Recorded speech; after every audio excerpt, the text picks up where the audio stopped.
Hey guys, welcome back to the Adventures of Cosmic. I'm Cosmic, and today we have Deadly Intentions. Because we are listening to Deadly Intentions written by Leanne Dobbs. It's part of the Blackmore Sisters Cozy Mystery series, and this book is number 5. If you haven't seen Buried Secrets, I suggest you go watch that. And if you haven't seen Dead Tide, I suggest you go watch that. And if you haven't seen Dead and Buried, I suggest you also go see that. And if you haven't seen Dead Wrong, what are you doing with your life? You're supposed to be reading these in order. It's book number 5. It's a Jolene book. Jolene is the youngest Blackmore sister. She can shoot stuff out of her hand, and she's the only Blackmore sister that does not have a boyfriend. Before we get started, I'm going to say thank you to everybody who's watched these. I really appreciate it. And here's the email. And I'm going to scroll down. Hold up, we gotta refresh this. I'm going to scroll down to book that we're listening to today. And next book that we're going to be listening to after I'm done with this 7-hour book is going to be called A Grave Mistake, and we are going to be listening to it first time together. So this will be fun. Okay, here's the book we're on. Okay. Hope you guys enjoyed this book. This is a really interesting book. You might be on the edge of the seat, you might not, depending on how interested you are in mystery books. I love mystery books. I've been reading them for a long time. Enola Holmes, Nancy Drew, now Blackmore Sisters. I've been obsessed with this book series for a while. So, yeah. We're over halfway there, guys. Actually, we are at the halfway point, because there's 10 Blackmore Sisters book. We're at number 5 right now, and there's Grave Mistake, Fatal Fortune. Wait, no, Spellbound, Fatal Fortune, Hidden Secrets, and then the last one, which you can't find on Sora yet, but the audiobook's out, Celestial Chaos. So, we're gonna have some Deadly Intentions and get started.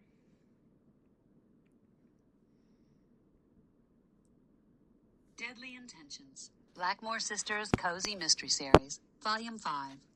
Written by Leanne Dobbs. Narrated by Hollis McCarthy. Chapter 1. Jolene Blackmore had always known there was something suspicious about her mother's death. She tried to say so at the time, but no one had listened 7 years ago. Back then, she'd been only 14, and who listened to a hormone-riddled, grief-stricken teenager? No one. But now, she was 21, with a private investigator's license, and the knowledge and skills that went with it. It was time to prove what she'd always known. She stared at the pictures on her computer screen, which she'd downloaded from the No Quit Police Department database. It had been surprisingly easy to hack into. Okay, so it wasn't quite legal, she thought. But if they really didn't want people in there, they should make the password a bit more secure. The file on Joanna Blackmore's death was sorely lacking in information. There had been just one witness who claimed to have seen Joanna fling herself over the cliff, Earl Whiting. The report stated that Earl had been out lobstering in his boat off the point that evening and had seen Joanna on the edge of the cliff alone. According to Earl, she looked up to the heavens, then threw herself off. Too bad Earl was known to spend most of his days drinking. He wasn't what Jolene would call a reliable witness. It looked like the whole investigation had been a sham from the start, just as she'd suspected. Even at her young age, she'd been able to tell they weren't doing a good job. But when she tried to voice her objections, the new sheriff in town, Sheriff Overton, had brushed her off, saying that she was just an emotional child. Overton hadn't liked anyone questioning his methods and paid her back by constantly dogging her throughout the rest of her teenage years, threatening to arrest her for any slight violation and making life as miserable as he could for her and her sisters every chance he got. She'd always had the distinct impression that Overton had bungled the investigation on purpose. Needless to say, she'd been rather pleased when Overton mysteriously disappeared from town last summer. Good riddance, she thought. Meow. The family cat, Belladonna, jumped up on the table, stepping lightly on the keyboard and standing right in front of the screen. She turned her pale blue eyes on Jolene, who sighed and reached out to pull the cat into her lap. What's the matter? Can't find any mice to torture? Jolene stroked the cat's silky white fur affectionately as she stared at the pictures on the screen. Pictures of the cliff her mother had jumped from 7 years ago. The cliff sat on the edge of their property. In fact, she could see it pretty well from the room she was sitting in right now. Her eyes drifted over to the large window. Outside, the view of the Atlantic Ocean was usually stunning. Today, gray clouds hovered over the dark, stormy seas. Rain beat against the window, obscuring her view, but she could still make out the edge of the cliff. The very same cliff from which her mother had jumped 7 years ago, smashing on the rocks 30 feet below before being swept into the sea. Jolene's fingers stole up to the silver heart-shaped locket she wore around her neck. She'd discovered the locket in an old suitcase she'd used to take on an assignment she and her sisters had gone on out west. As soon as she'd seen the locket, she'd felt an immediate connection. It wasn't until later that she found out it looked exactly like the one her mother had always worn. Jolene guessed her subconscious must have recognized it, even though she didn't consciously remember it as her mother's locket.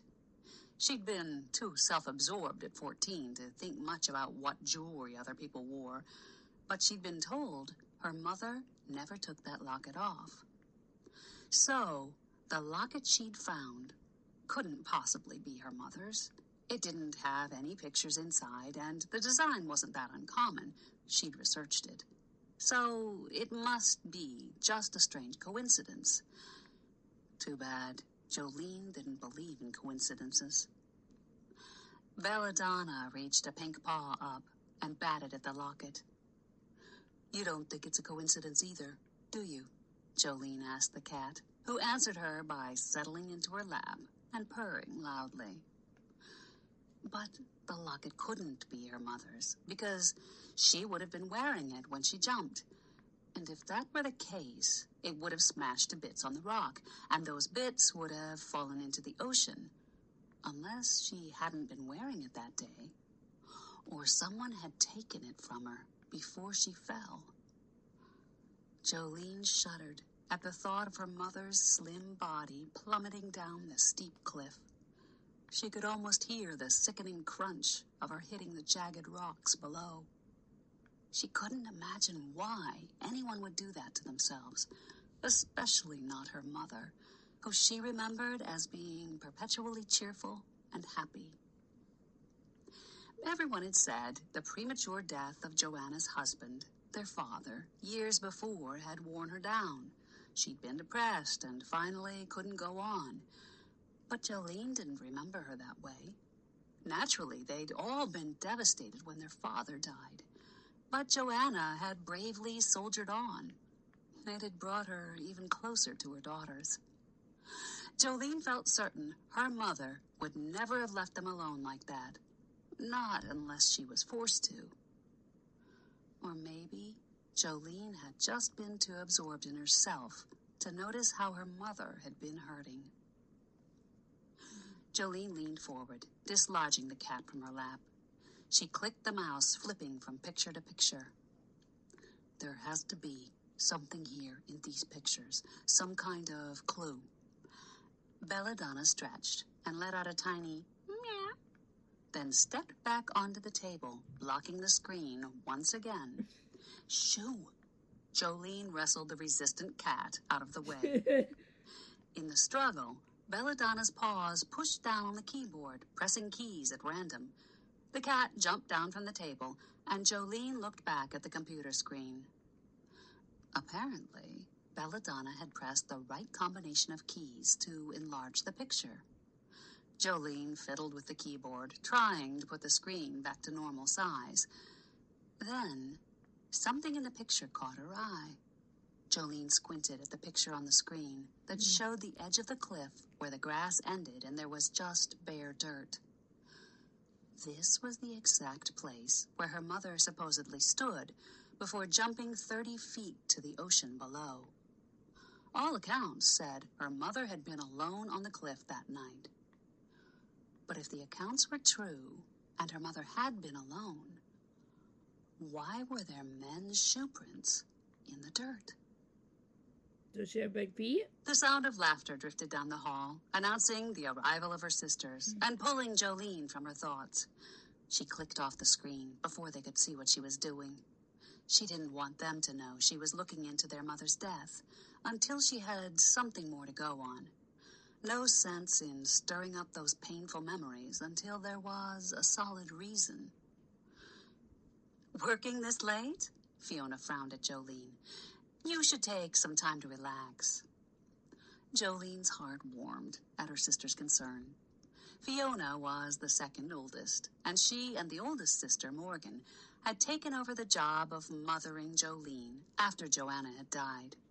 Celeste, the sister in between Jolene and Fiona, had been barely 18 when Joanna died, and even though she'd helped keep Jolene on track, she was much more relaxed about it than the older sisters. Jolene was an adult now, but old habits are hard to break, and the two older sisters still looked after her like mother hens. I will. I was just finishing up some research on the case Jake has me working on, Jolene said, referring to Fiona's boyfriend, Jake Cooper. Fiona's eyes lit up at the mention of the former member of the No-Quit Police Department who turned in his badge last summer to open his own private detective agency. He'd hired Jolene as his assistant when she'd shown an uncanny aptitude for police work, computer forensics in particular. What's the case about? Celeste rubbed her hands through her short-cropped blonde hair as she glanced out the window at the quickly darkening sky. The sun had a few hours longer before it would set, but the dark clouds made it seem like night had fallen already. Jebediah Powers hired us to prove that Gordon Ellis fooled with his lobstering traps. That old feud again? Morgan made a face. Those two have been feuding for over 20 years. It's funny. The feud has been going on so long, no one even knows what started it. Fiona plopped into an oversized white linen slip-covered chair, and Morgan sat on the matching couch, pulling her long, silky, jet-black hair over one shoulder as she settled back. This was the girls' favorite room, the one they were most comfortable in. It had been their mother's favorite, too. Jolene could see her influence everywhere, from the muted blues and grays to the overstuffed furniture to the seaside accents. Her heart tugged, remembering the care her mother had put into decorating the room. So, how are things at Sticks and Stones?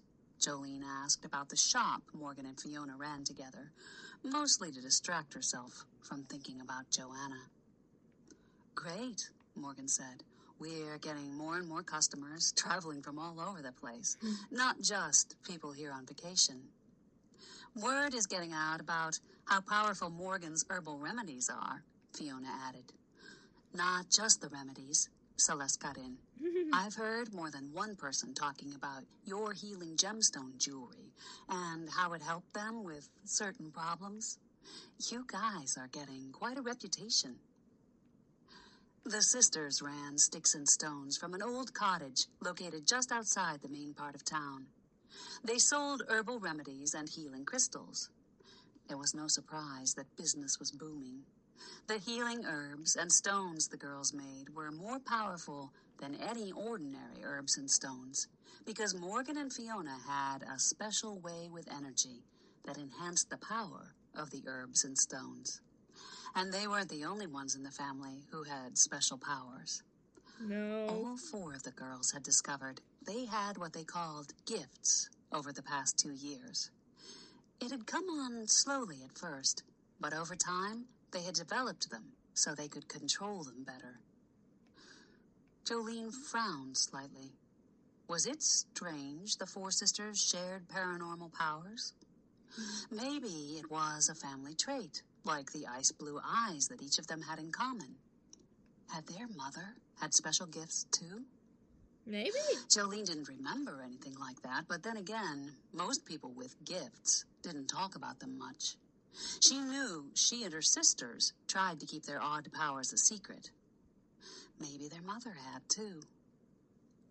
Anyway, I'm glad I got you all home tonight. Morgan reached into the back pocket of her jeans and pulled out a piece of lavender-colored paper. I got this letter in the mail today. It's from Aunt Eliza. Aunt Eliza? Fiona's long red curls fell over her shoulder as she leaned over the arm of the chair to take the paper from Morgan. Geez, I barely remember her. I don't remember her at all. Jolene eyed the letter Fiona was reading. The thick paper looked expensive. The writing was neat and orderly. Who sends letters these days, anyway? You were just a baby the last time we saw her. Fiona passed the letter over to Celeste. She was Dad's younger sister, but I think there was some sort of falling out, and they stopped talking to each other.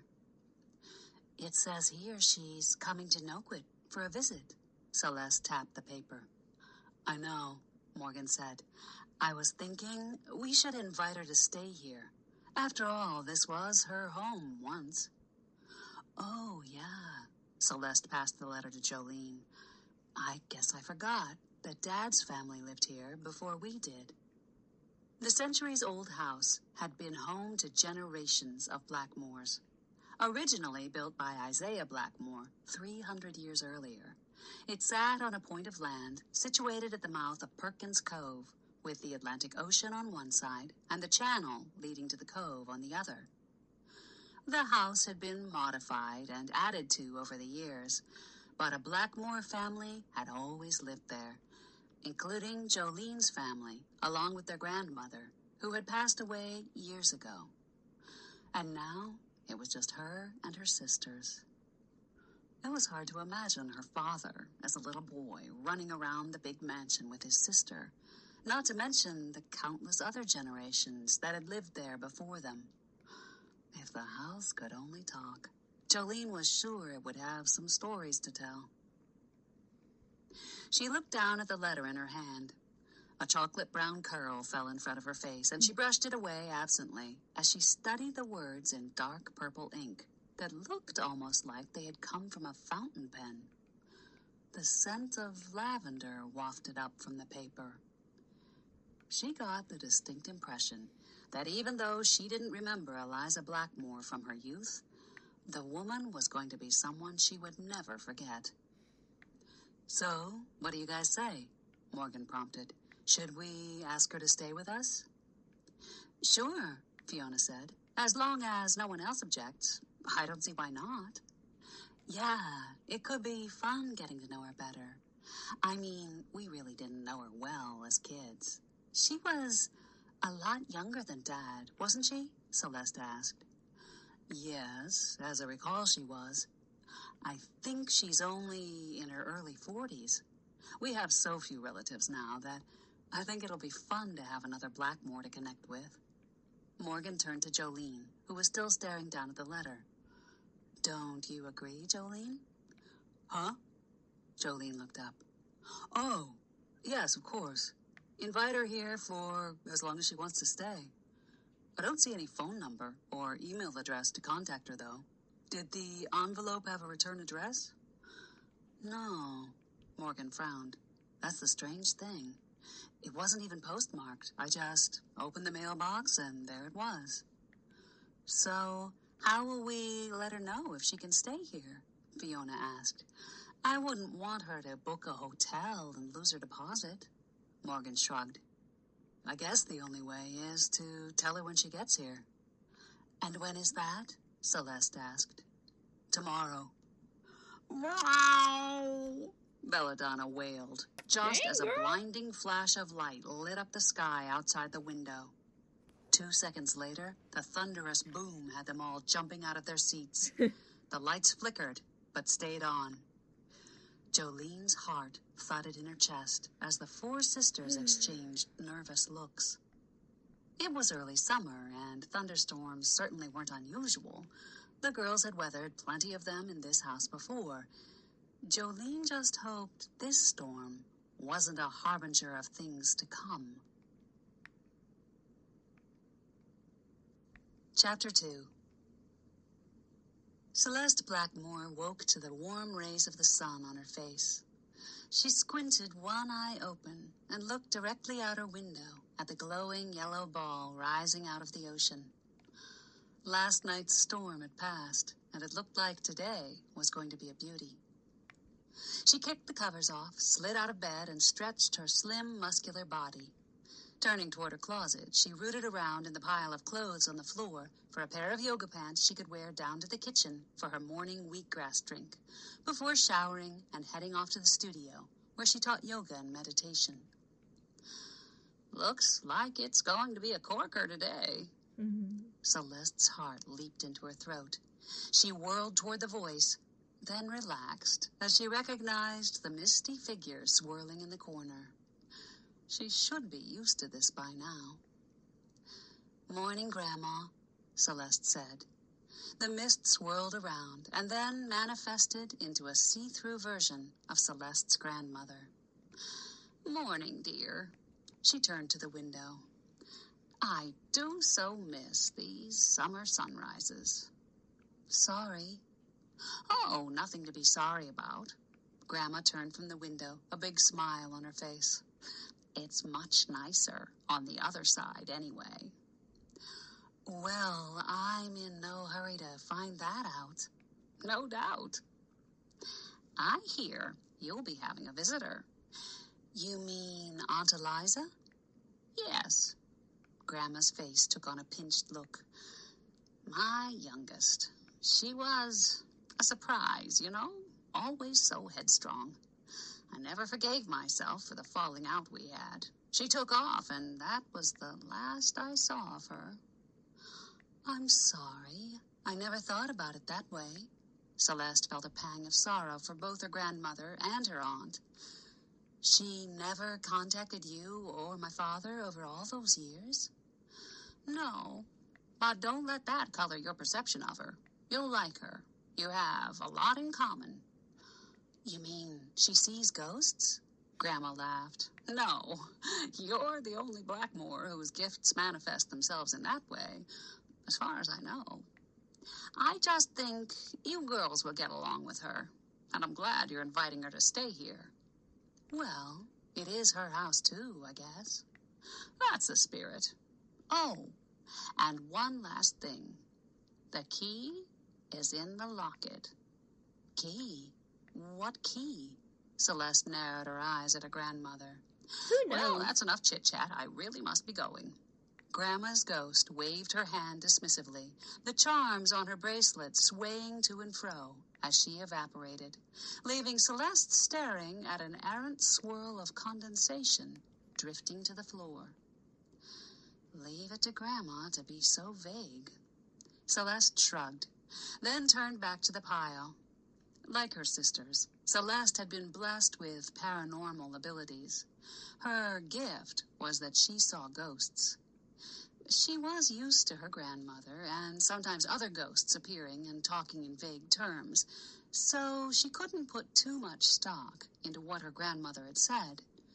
But she did have empathy for the way the woman was obviously sad about what had happened between her and Eliza.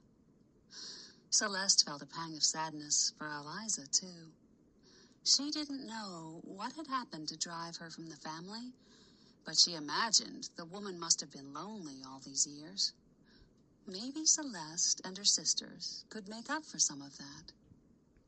Slipping on her yoga pants, Celeste ruffled her blonde hair so it spiked up on her head and headed down to the kitchen, vowing to do her best to make Eliza feel like a welcome part of the family. Jolene stared into the mug of black coffee while she waited for the caffeine to wake up her brain. "Morning, sleepyhead," Celeste's chipper voice grated on her from the kitchen door. "Morning," Jolene grumbled. She watched as Celeste practically skipped over to the fridge, taking out some spinach, an avocado, and coconut milk. Then, trotting it over to the counter, where some green grass was growing in a container. Snipping off a large section of the grass, she threw everything enthusiastically into the blender. Jolene took another sip of coffee and tried not to gag at the sight of the thick green goo swirling around in the blender. She hoped Celeste didn't spill any on the white marble counters. Marble was porous, and that goop would leave a stain. "I talked to Grandma this morning," Celeste chirped. "Oh, really?" Jolene never knew what to say to that. Should she ask how their grandmother was, or was that inappropriate when it came to ghosts? Celeste switched off the blender and poured the goo into a glass. It seemed like she was really sad about the way things ended with Eliza, and I got to thinking how lonely things must have been for our aunt. You know, not seeing the family and all. Jolene took another sip of coffee. She hadn't thought about it, but Celeste had a point. "So, I was thinking we should do our best to make her feel like family," Celeste continued. "Okay, sure. I guess we would do that anyway, right?" Jolene asked. "Yeah, but I was just thinking we could all make an extra effort." Celeste gulped down the juice. "Where is everyone else?" "Morgan's out in the herb garden." Jolene thrust her chin in the direction of the window, where Morgan could be seen bent over a row of seedlings she planted a few weeks ago. "Fiona must still be asleep. I haven't seen her yet this morning." "Late night out with Jake?" Celeste wiggled her eyebrows up and down. Jolene laughed. A sure sign the caffeine was kicking in. "Probably. Which reminds me, I'd better get going and work on that case before he fires me." She sucked down the rest of her coffee, then slipped off the stool and put the coffee mug in the dishwasher before heading out the front door. Jolene and Jake's office was a stuffy two-room suite on the second floor of a 150-year-old house that had been converted for commercial use. The first floor held the bagel cafe. As usual, the smell of fresh-baked bagels made Jolene's stomach grumble, so she stopped there first. Then, armed with a bag of bagels and 2 coffees, she climbed the creaky narrow stairs to the second floor. At the top, an oak door announced their office. Cooper Investigations was stenciled on the frosted glass window in old-fashioned gold and black lettering. She balanced the coffees, bagels, and her large tote as she pushed the door open. The outer room was empty. Jake was optimistic that a receptionist might sit out there one day. Jolene had a sneaking suspicion he had originally planned for her to do the receptionist tasks, but she had nipped that in the bud early on. She was a good investigator, and her talents were better put to use in the field. There were 2 desks in the inner room, which thankfully was quite large. Jake sat behind one of them, a large antique mahogany piece they'd liberated from Jolene's attic. He looked up at her, his face freshly shaven and a twinkle in his gray eyes. Probably put there by Fiona, Jolene thought. He made a show of glancing at his watch. "Thanks for coming to work today," he teased. They had a great relationship, and even though Jake had only been her sister's boyfriend for a couple of years, he was like a big brother to her. Jolene put one of the coffees on his desk and slid it toward him. "Looks like you just got in yourself. Late night with my sister?" she teased him back, stifling a giggle when she saw a blush creep up his neck. Jake was a good guy. Fiona could do a lot worse. She smiled, remembering how he had helped the sisters out when he first came to town. Morgan had been accused of murder, and Jake, who had just joined the No-Quit police force after a career as a detective in Boston, had gone against Sheriff Overton to help them prove her innocence. Going against Overton hadn't helped his standing down at the police station, and Jake had eventually resigned from the force to start the private investigation business, and had taken Jolene under his wing. The two of them had been pretty successful at it, too. Of course, her photographic memory and special gift of reading people's auras didn't hurt. Jake peeled back the plastic tab on his coffee and took a sip. "Did you bring me breakfast?" he asked, eyeing the Bagel Cafe bag. "Yep, your favorite." She opened the bag and angled it toward him, revealing a plump pumpernickel bagel on top. Jake grabbed the bagel, along with one of the small cream cheese containers. "Thanks." "Welcome. Geez, it's stuffy in here." That was one thing about the second floor of an old house. It got mighty hot, especially in summer. Jolene pushed open the old wooden window to let in some air. From the second floor, she could see a tiny sliver of the ocean, a quarter of a mile away. A cool breeze, fresh with salty sea air, wafted in through the window. Jolene could hear the cry of seagulls as she slid behind the green metal teacher's desk they'd gotten for free after the school renovation. "So, what's up for today?" She bit into her poppy seed bagel. "I was hoping you could follow Gail Flint this morning." Jolene's brows shot up. "Steve Flint's wife?" Jake nodded while he spread cream cheese on his bagel. "Why?" Jolene felt her heart tug. Steve Flint had grown up in No-Quit and had been a close friend of her sister Celeste. He'd been over to the house many times, and Jolene knew him well. He was a good guy. Jolene remembered when he and Gail had met. The two of them had been head over heels for each other and gotten married within 6 months. Surely they weren't having trouble already. Steve had been so in love with her, it was almost sickening. He thinks she has something going with a professor at the junior college, and she meets him around 10. I guess he doesn't have classes then. Jake gestured to the top of her desk. "I put some pictures of her in that folder for you." "Okay." Jolene glanced at the clock. Plenty of time to get to the college by 10. She flipped open the folder. Inside were a few shots of the beautiful blonde. "I already know what she looks like. Steve is a friend of the family." "Oh, I hope she won't recognize you tailing her." Jolene shrugged. "We don't know each other that well, but if she spots me, I'll just pretend we've run into each other by coincidence. It's understandable in a small town like this." "We also need to figure out how to get the evidence for the Powers case." "Oh, right." Jolene licked some cream cheese off the side of her bagel. "The feud." Jake laughed. "I know, it seems silly, but Jeb was pretty mad about those lobster pots. It's his livelihood." "Oh, I know. You never screw with a lobsterman's traps." Jolene scrunched up the empty bagel bag and tossed it into the trash barrel beside her desk. "But do you really think Gordy did something to them? I mean, I know they've had that feud going on for a while, but messing with someone's traps is hitting below the belt." Jake pursed his lips together. "I thought that too, but Jeb is pretty sure something happened, so I guess we'd better dig into it." "Okay, I'll check out the satellite pictures later on. Maybe one of them caught someone messing around with the lobster traps." "Maybe you can go down to the cove and check out the boats to see if you can see anything. I doubt Gordy will let you on his, but you can see a lot from the dock." Jake glanced out the window at the ocean. "In the meantime, I'll hit the streets and ask around. You know how quickly rumors spread through the fisherman grapevine around here."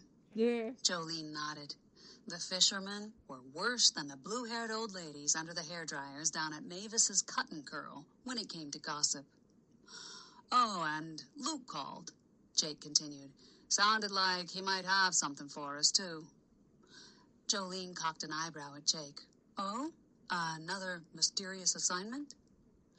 Luke Hunter was Morgan's high school sweetheart, who had left her to join the military, then suddenly appeared in town again 2 summers ago. No, He now worked for some secret agency that he refused to give them details about.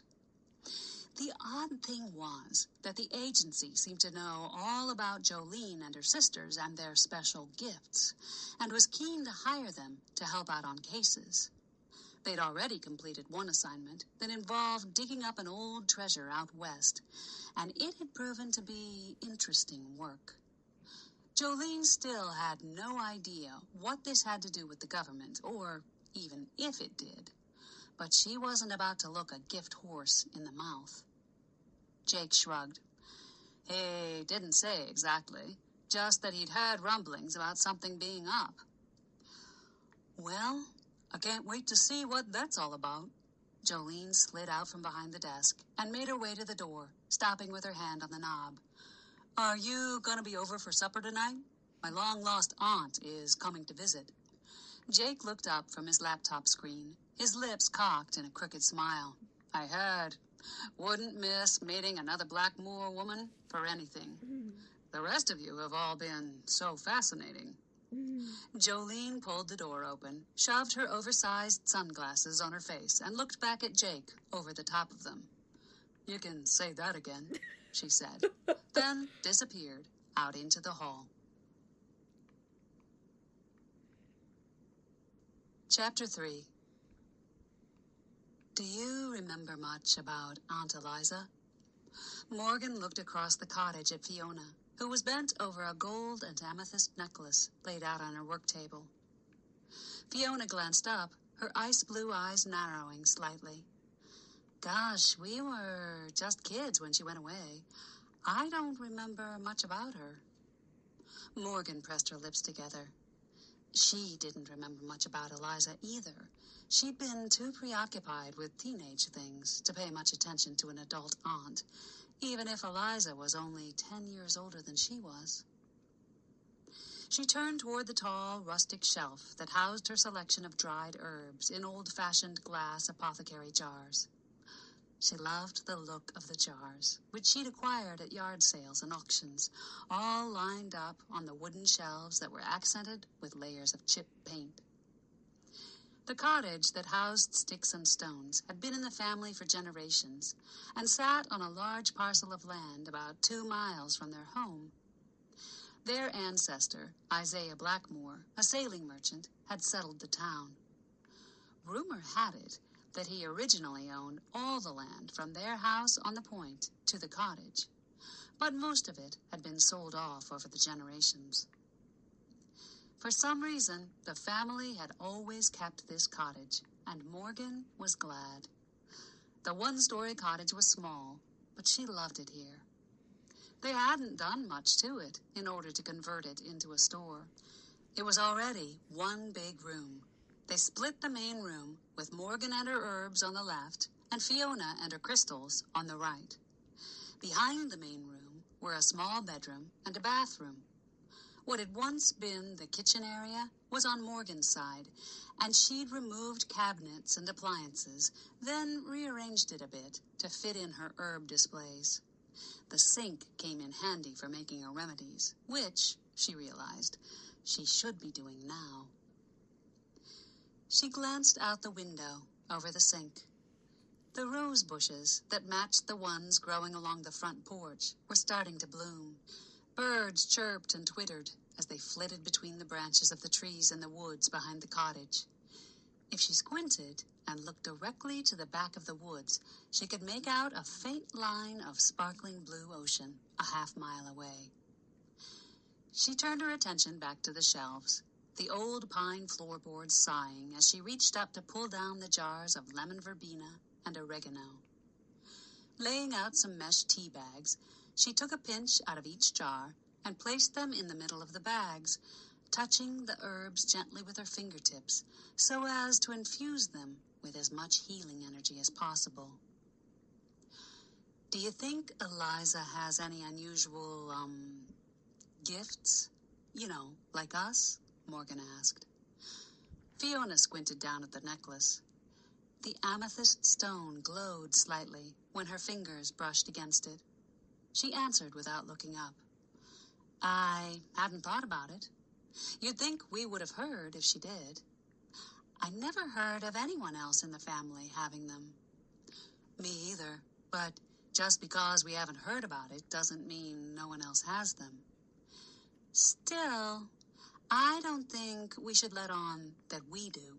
I mean, we all agreed the less people that know, the better. Yep, that's true.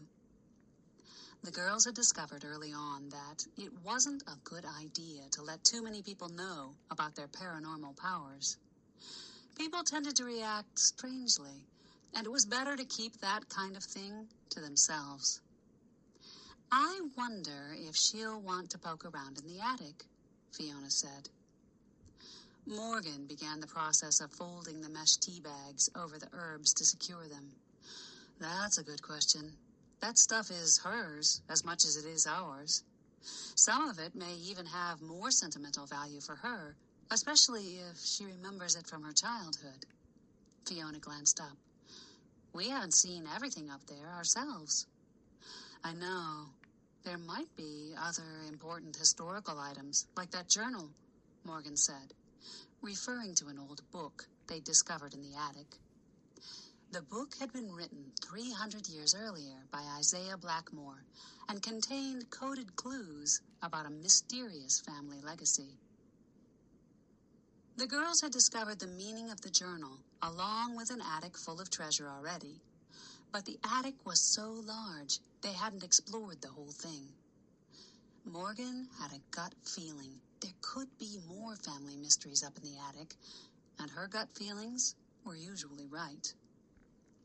And the crystals, Fiona added, referring to a mysterious burlap sack they'd found with crystals inside, like the ones Fiona used in her healing jewelry. Apparently, a long-ago ancestor had the same affinity for stones, but had they also possessed Fiona's healing powers? Well, if she needs money, we have plenty now. We should be sharing it with her anyway, since it came from her ancestors too. Just because Dad inherited the house doesn't mean he should have everything in it too. I agree, Fiona said. They probably didn't even realize anything of value was up in the attic. Everyone thought it was just cast-offs and junk. It's an awkward subject, though. It's not like we can just come out and ask her if she needs money. Right. I guess we'll just play it by ear. The girls were interrupted by the cheerful tinkle of the bells on the front door. That sound always made Morgan feel happy. It signaled the arrival of a paying customer. Two little old ladies came through the door, their heavy orthopedic shoes clomping on the wooden flooring. Morning, Beatrice. Morgan nodded at the woman on the left, then nodded to the one on the right. Harriet. Morning, girls, the two women chorused. I've come for my herbal teas. Beatrice marched over to the counter that separated Morgan's half of the shop from the main area. I'm just finishing them up now, Morgan said, as she tied the last tea bag, and then placed all the tea bags into a white paper shopping bag that sat on the counter. Harriet eyed the two apothecary jars. Lemon verbena and oregano. She pursed her wrinkly lips and looked at Beatrice. Now, why would you need a tea made from those herbs? Never you mind, Beatrice shot back. Morgan rang up the sale, ignoring the two women's banter. She wasn't about to betray a customer's confidence and tell Harriet that the remedy was for flatulence. We heard your Aunt Eliza is coming back to town, Beatrice said as she fished in her large handbag for her wallet. Morgan raised a brow at Fiona. News sure did travel fast in this town. How? Yep, we're excited to see her. None of us remember much about her.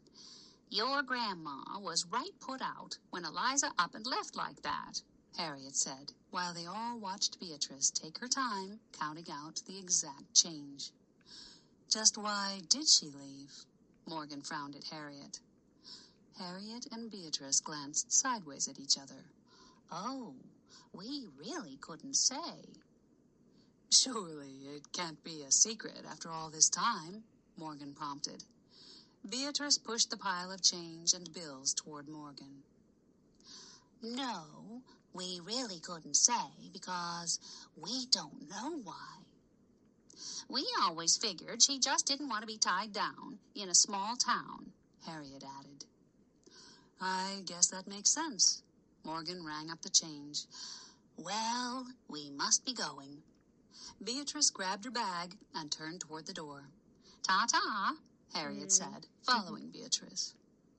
As the two women exited the shop, Morgan mulled over what they had said about Eliza leaving town. It made sense that Eliza left because she had dreams that couldn't be satisfied in a small town. What didn't make sense was that she left and never talked to anyone in the family ever again. Until now. Chapter 4. Jolene slouched down in the seat of her car and stared at the concrete exterior of the junior college. The picture of Gail Flint sat beside her on the passenger seat. She didn't really need the picture, though. She knew Gail personally, and besides, every detail of the woman was imprinted in her photographic memory. At 9:55, a green Subaru pulled up. Jolene watched Gail Flint get out and walk into the building. That's strange, she thought. Normally, cheating spouses had clandestine evening rendezvous at some out-of-the-way place to conduct their affair. But here was Gail trotting right into the school in broad daylight. Jolene chewed on her bottom lip, deciding whether to follow her or wait out here. Wait. As she stared at the building, trying to make up her mind, she felt the hairs on the back of her neck prickle, as if someone was watching her. Mateo? Her back stiffened, but she kept her head facing forward as she glanced up at the rearview mirror, then slid her eyes to the side mirrors. She didn't see anyone there. Slowly, she reached up to the rearview mirror, angling it to see more of the parking lot behind her. A spark of sunlight glinted off something at the very back of the lot near the woods. Jolene spun around in her seat. Was someone back there with binoculars or a camera? Why would someone be watching her? Before she could even think of the answer, she found herself ripping the door open and bolting out of the car. She sprinted toward the woods. Please tell me it's Mateo. The glint disappeared. The bushes rustled where she thought she'd seen someone. Then they fell back in place. When she got to the spot, no one was there. Mateo. Damn it. She stared into the woods, but the only thing that moved was a squirrel scurrying down the trunk of an old oak tree. She turned her attention to the area where she thought she'd seen someone. The brush was trampled, branches broken. Someone had been there. But had they been watching her? And if so, why? Jolene was just coming out of the woods onto the paved surface of the parking lot when she saw Gail Flint come out of the building. She held back. She'd stick out like a sore thumb, being the only other person in the parking lot, and she didn't want Gail to see her now, because it might raise suspicions if she happened to see Jolene tailing her later on. She watched as the blonde got in her car and drove away, alone. Jolene looked at her watch. Gail had been in the building less than 10 minutes. That certainly wasn't long enough for any nefarious activity. Not that she thought the couple would be having their affair right in the college, but it seemed odd that Gail would come here to see him. In her experience, most people having affairs tried not to be seen together in public. Feeling a bit down that she hadn't made any headway on the case, Jolene decided to proceed to the next task on her list, questioning the only witness that saw her mother jump to her death. Earl Whiting lived in a ramshackle old house on the outskirts of Noquit. Jolene pulled into the dirt driveway at 11:30, a time when most lobstermen were out pulling their traps. She figured Earl would be home, though, since he wasn't known to keep regular hours. Jolene had known Earl her whole life, and the entire town knew he worked as little as possible, preferring to spend his days with a six-pack. Jolene parked in the middle of the yard, if you could even call it a yard. It was more like a dump, with piles of junk here and there, and not a blade of grass in sight. The main house was a small white cottage.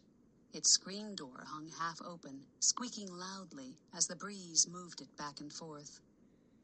To the left of the main house was a chicken coop, the chickens long gone. To the left of the coop, a barn leaned dangerously. The roof sporting bare patches where shingles, now resting in the yard, had blown off. Her shoes crunched over the glass from a broken bottle as she approached the house.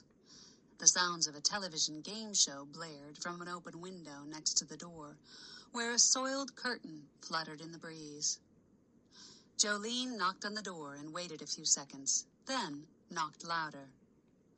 "Yeah, I'm coming," she heard Earl yell just before he ripped the door open. Jolene took a step backward and looked up at the red-faced man in front of her. Despite his skinny arms and legs, his stomach strained at the dirty white t-shirt he wore. His gray hair stuck up from the top of his head in an unruly mess. He squinted down at her. "What do you want?" "Hi, Earl. It's me, Jolene Blackmore." He leaned closer, and the smell of stale beer and cigarettes hit her like a tidal wave, causing her to take a step back. His eyes widened. "Ah, so it is. Didn't recognize you. It's been a few years and you done growed up." His eyes drifted down to Jolene's chest, and she bit the inside of her cheek to stop herself from giving him a piece of her mind. "What brings you here?" He looked back up at her eyes. Jolene peered up at him from under her lashes. She figured playing the helpless, cute female would get more answers out of him than being tough and demanding. She softened her voice. "Well, I know you set your lobster pots just outside the point near my house." "Yeah?" Earl's eyes narrowed. "I was wondering, well..." Jolene looked down at her feet, trying to appear vulnerable and appeal to his sense of wanting to help. "I wondered if you saw anything the day my mother died." She looked up at him, plastering a look of wide-eyed innocence on her face. She didn't want to give on that she was actually investigating and had seen the police report. She'd get more answers from him if she pretended she was just a girl interested in finding out about her mama's death. "What do you mean?" His white eyebrows mashed together. Jolene's eyes drifted over his shoulder into the house. The big screen TV. One of the older, bulky models, and leather theater seating seemed at odds in the tiny, old-fashioned living room. "Well, they say she jumped, but I have a hard time believing that. I mean, I knew my mother. She was happy." "I don't know anything that can help you." Earl turned away and started to shut the door. "Wait." Her plea caused him to turn back toward her. "But you did see her that day, right?" Jolene focused on his aura. Normally, she filtered the aura energy out. It was too distracting for normal interaction. But now, she wanted to get insight to Earl's state of mind. As she suspected, his aura was white with bands of red, gray, and brown. Earl was ill, probably with alcoholism or maybe even something more serious. His aura also showed he was oriented toward materialistic things, and more importantly, the brown and gray showed that he had unsettling thoughts and possibly bad intentions. Earl's hands fidgeted on the door. His eyes darted left and right. He didn't look Jolene in the eye as he said, "I saw her, and like I told the police, she was alone on the cliff." Then he slammed the door shut in her face. Jolene stood facing the door for a few seconds. Earl hadn't told her much, but the way he acted and his aura had told her plenty. Earl Whiting had something to hide. As she turned to go back to her car, she noticed the barn and its half-open door. She couldn't resist taking a peek inside. Glancing back at the house to make sure Earl wasn't watching her, she walked over and stood just outside the barn door.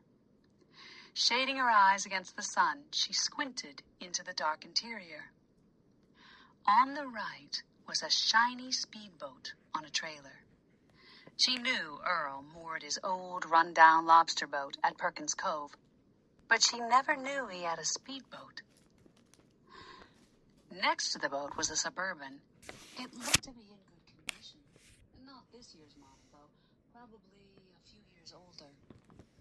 Jolene chewed her bottom lip as she stared at the car and boat. From what she knew about Earl, he didn't have enough money for these expensive items, not to mention the big television and theater seating in his house. Even though the items seemed to be years old, and he could have bought them used, things still didn't add up. "I heard you talking to Earl," a soft voice said in Jolene's ear. She whirled around to see Earl's wife, May, standing at the corner of the barn. A worn white t-shirt hung from her tiny frame. The bottom of the shirt came almost down to her knees, but didn't quite cover the holes in her faded jeans. She held a planter with freshly planted purple pansies in her lime green gardening gloved hands. "Hi, May. You startled me," Jolene said. "Sorry, child." May's eyes slid over to the house. Her face was deeply etched with the lines of hard work and harsh Maine winters. Jolene knew she was probably only in her late 50s, but she looked 20 years older. She guessed being married to Earl had probably sped up the aging process. "I heard what Earl told you about your mom." "Yes," Jolene prompted. "I always liked Joanna." May's eyes clouded. "She was always nice to me, even when others weren't." "I remember that about her." Jolene's heart warmed, remembering how her mother was always kind to anyone, no matter what their circumstances or how the townspeople felt about them. "Anyway," May leaned closer to Jolene and lowered her voice. "What Earl said, I don't know if it's the whole truth." Jolene's brows shot up. "Really? What is the truth?" "Well, I'm not sure about that." May's voice was barely above a whisper now, her eyes darting nervously back to the house. "But I might know where you can find out." The front door to the house opened, and May's face took on a look of terror. "May, what you telling that girl?" Earl bellowed from the doorway. "Nothing, Earl. Just trading planting tips for the season," May said, backing away from Jolene. Jolene's heart plummeted. She grabbed May's elbow. "Wait," she whispered, hoping Earl couldn't hear her. "How can I find out the truth?" May glanced wide-eyed at the house, then turned back to Jolene and mouthed the words, "Andrea, June." Jolene released May's elbow, and May scurried toward the house, setting the potted plant down on the steps as she scooted past Earl and into the living room. Earl glared at Jolene from the doorway. "You best be going now." He jerked his chin toward Jolene's car. "Right. See ya." Jolene hopped into her car, turned the engine over, and drove off without even a glance in the rearview mirror. As she pulled out onto the road, she felt a ray of hope. She'd been given a clue that might help her find out the truth about her mother's death. There was just one problem with the clue. She had no idea who the heck Andrea June was or where she could find her. Chapter 5. By the time Jolene got back to the office, the village was abuzz with activity, and she had to park in the public parking lot 1 street over. As she made her way down the street, the familiar prickle at the back of her neck caused her stomach to tighten.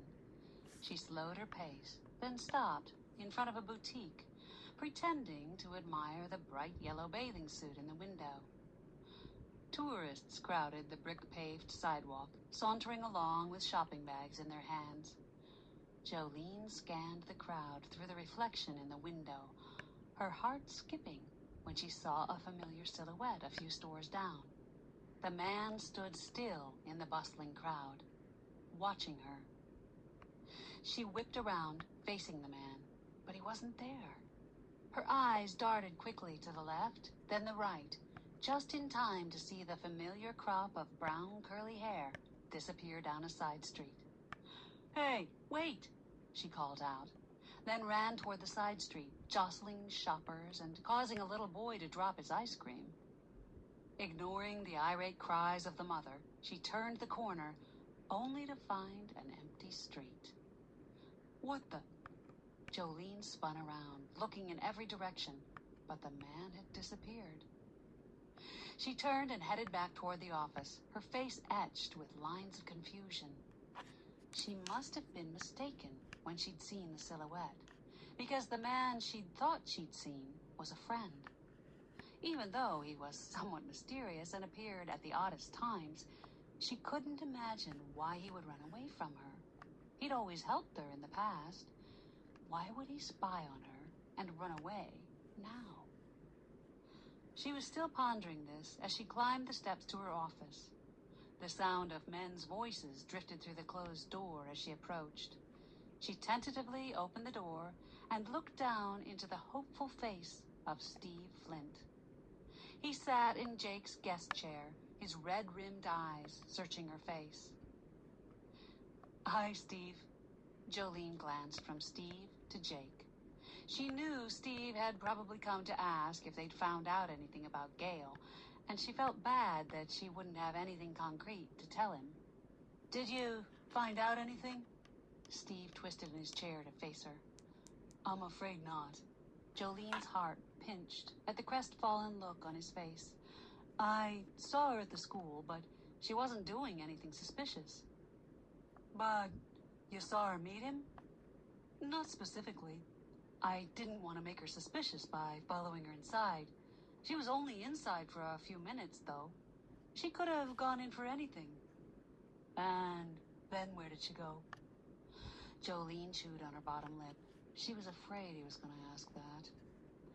"I didn't follow her." "Oh? Why?" Jolene looked from Steve to Jake again. She didn't want to tell them it was because she was halfway across the parking lot, chasing someone she thought was watching her. "I just felt it was better not to. It would be too obvious, and since Gail knows me, I was afraid it might make following her in the future problematic if she saw me today." That seemed to satisfy them, and it was mostly true.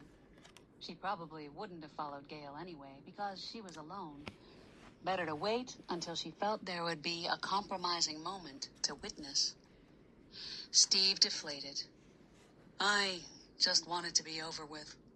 I knew I should never have married someone so beautiful. But I still love her." Jolene leaned her hip on the corner of Jake's desk and looked down at Steve. "What makes you so sure she's having an affair?" "Well, look at me." Steve spread his hands. "What would someone like her want with someone like me?" Jolene tilted her head. Steve didn't look so bad, and she knew he was a nice guy. "Don't be so hard on yourself. You're a nice guy." "Well, you know what they say about nice guys." Steve rubbed his hands across his face.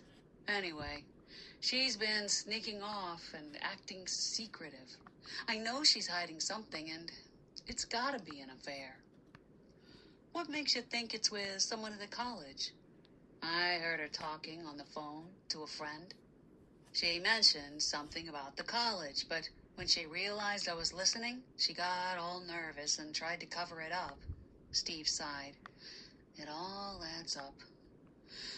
I knew she was too pretty for me. The sad thing is, I still love her, even if she doesn't clean the house and can't cook worth a damn. Jake stood, and Steve took the hint, pushing himself up from the chair. We'll do our best to find out exactly what's going on, as soon as possible. Jake clapped his hand on Steve's shoulder and gave Jolene a pointed look. Jolene slid behind her desk just as Jake was escorting Steve out the door. Hey, do either of you know someone named Andrea June? She asked. Steve's brow creased. No. Why? Does it have something to do with Gail? No, it's just someone I need to talk to. Jake shook his head. Nope, sorry. Don't know any Junes at all. Is that the last name? Jolene pursed her lips. She hadn't considered